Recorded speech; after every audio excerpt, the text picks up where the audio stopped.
Obrigada. Daniel, eu lembro de ter assistido uma entrevista sua, acho que quando a Fitch elevou ali a nota de crédito do Brasil, eu lembro que você mencionou a necessidade de reduzir o custo da dívida para retomar o grau de investimento.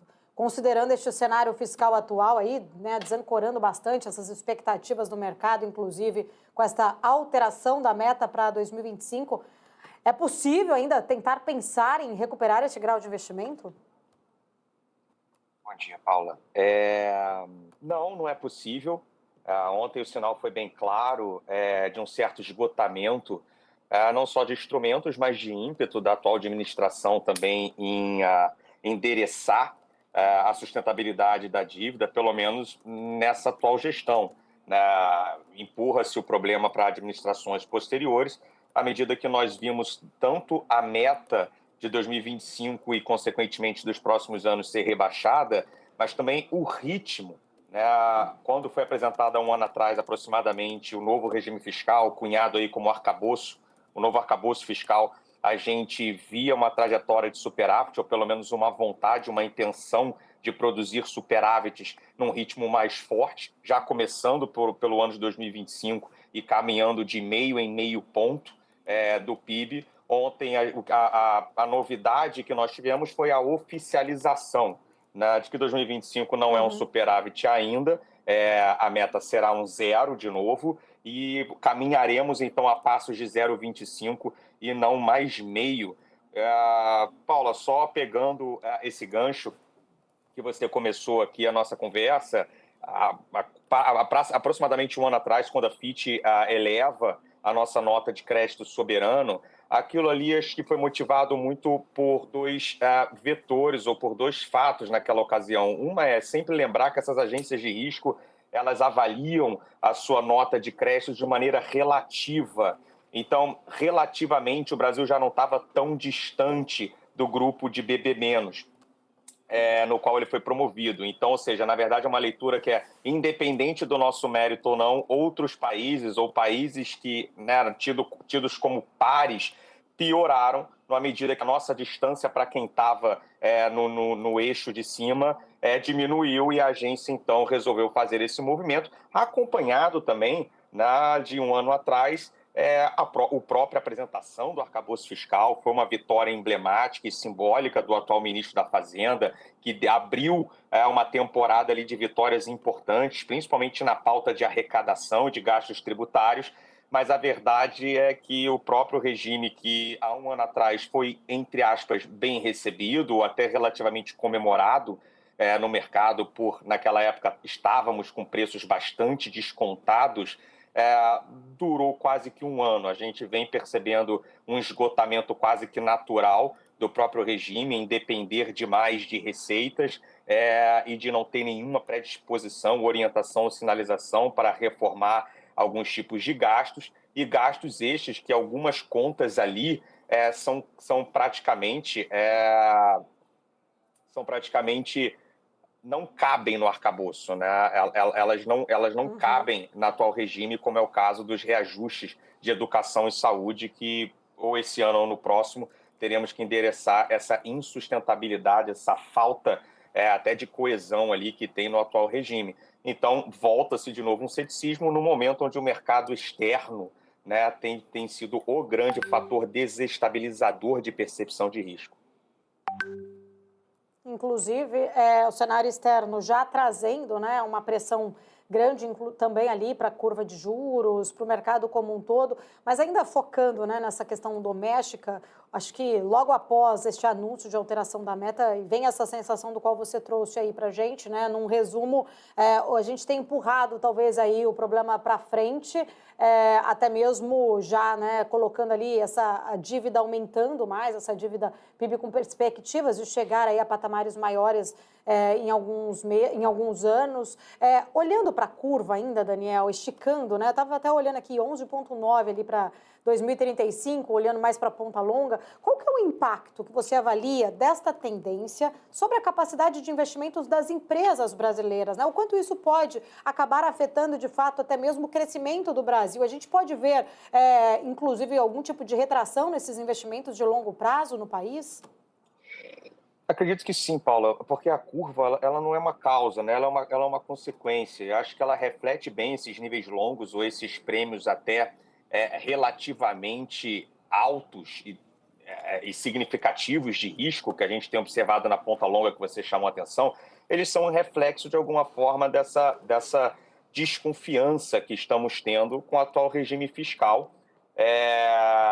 Ou seja, qual o grande trunfo de um regime econômico, de um arcabouço, de um novo jogo, de um novo sistema de regras das contas públicas que você pode receber? É exatamente uma confiabilidade, uma previsibilidade.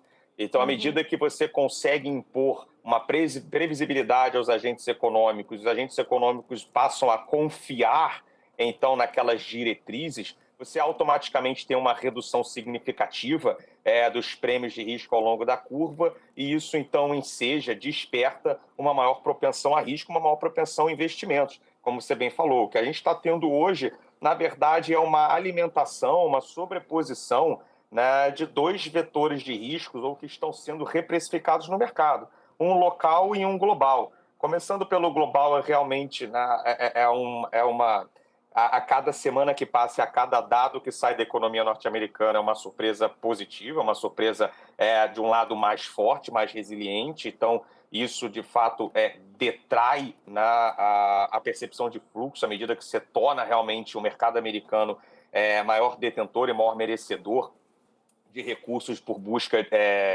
de investimentos, por busca de retornos ajustado ao risco, começa a oferecer, né, boas teses e um bom cenário para deslocar recursos para lá. Então, isso acaba penalizando principalmente, acaba penalizando todas as economias, tá? Mas principalmente as economias emergentes, em que pese aquelas que estão passando por uma conjuntura de maior suscetibilidade. E aí é o caso do Brasil, tendo que revisitar, né, o seu estrutural e eterno calcanhar de Aquiles, que é dar essa confiabilidade, dar essa previsibilidade nas contas públicas. A curva empina, prêmios são maiores, e isso, de fato, detrai apetite por investimentos, podendo sim, né, e a história mostra, exercícios econométricos mostram, que em permanecendo o atual cenário, em permanecendo o atual elevado nível de prêmio e de juro real nas nossas curvas, até para horizontes mais longos, teremos impactos negativos no crescimento.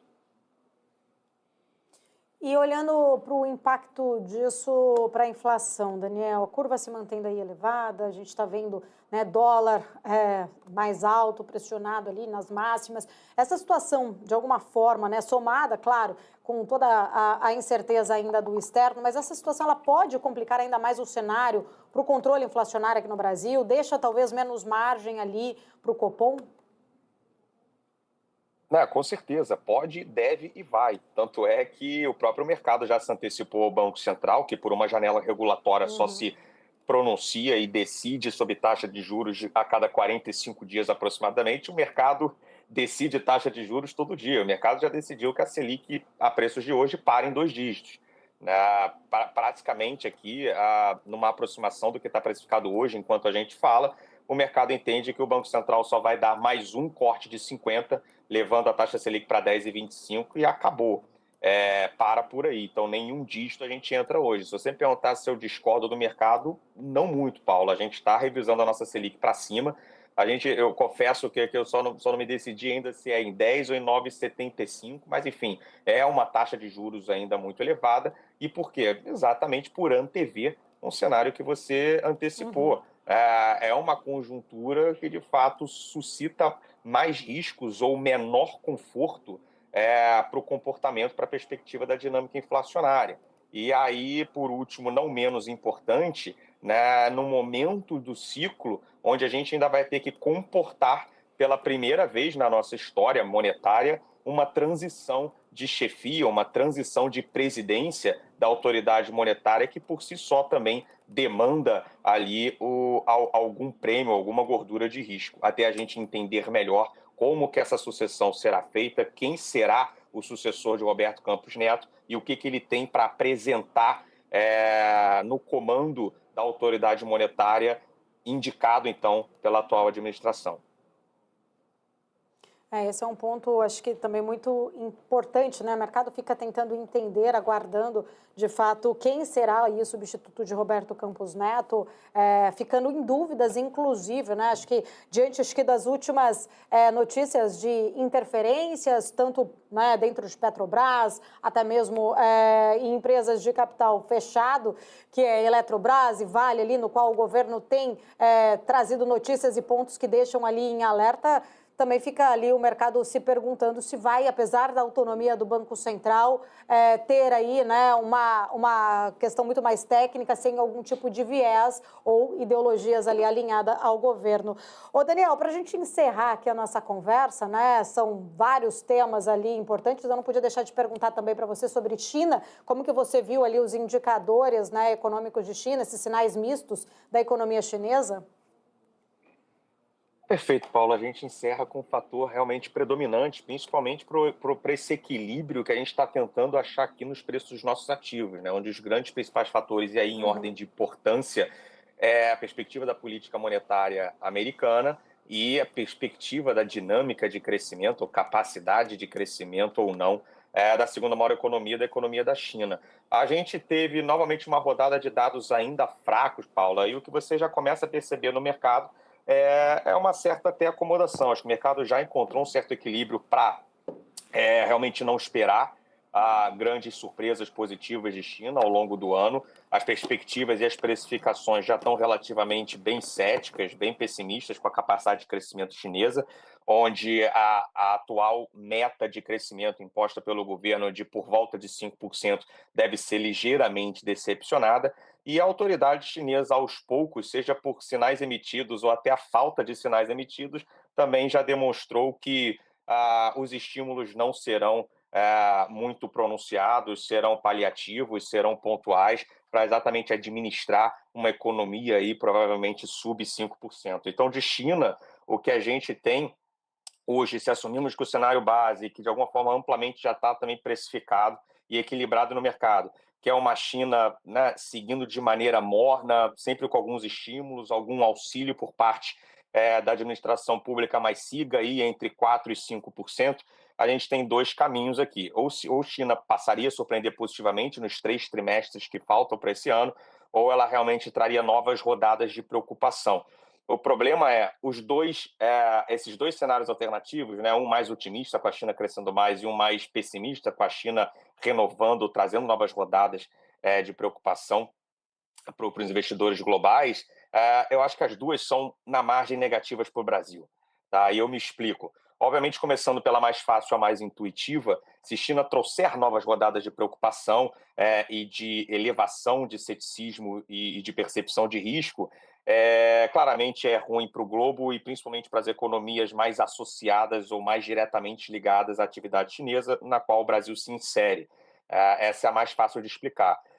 A que eu não acho contraintuitiva, e eu mantenho essa opinião, é que se China, né, se a gente assumir um cenário alternativo onde China passa a surpreender positivamente, a entregar números mais robustos de atividade por lá, eu também acho que no momento do ciclo seria pelo menos visto como uma moeda de dupla face. Porque, por um lado, a segunda maior economia indo bem, surpreendendo positivamente, havemos de concordar que é positivo, né? Ajuda, é uma notícia boa. Por outro lado, isso se daria num timing onde os principais bancos centrais estão tentando iniciar seus ciclos de corte, estão tentando abaixar juros, e aí, principalmente aqui, sempre baseando mais nos Estados Unidos, né, numa inflação que tem mostrado uma surpreendente até resiliência, principalmente com esses números do primeiro trimestre que tivemos de janeiro a março de 2024. E aí, onde é que a coisa, o equilíbrio, a falta dele se complica? É porque o que mais vem ajudando a inflação, tanto no Brasil quanto nos Estados Unidos, é a forte desinflação ou até deflação, né, de produtos comercializáveis, principalmente em produtos industriais, produtos derivados diretamente de commodities. Se a China começa a surpreender positivamente de uma maneira mais forte no curto prazo, isso pode trazer desconforto tanto para o Banco Central do Brasil quanto para o Banco Central dos Estados Unidos, quanto a uma nova rodada aí mais preocupante na inflação de curto prazo. né? E aí, por último, mas não menos importante, se somando aí ao comportamento do petróleo, que também tem chamado a atenção nesse início do ano, mesmo antes das complicações entre Irã e Israel eclodirem nesse último fim de semana, Paulo. Monitorar, ficar atento, cenário aí bem desafiador, não só interno, externo principalmente. Eu quero agradecer. Muito obrigada, muito bom tê-lo aqui com a gente na nossa programação. Fica o convite para voltar mais vezes. Paula,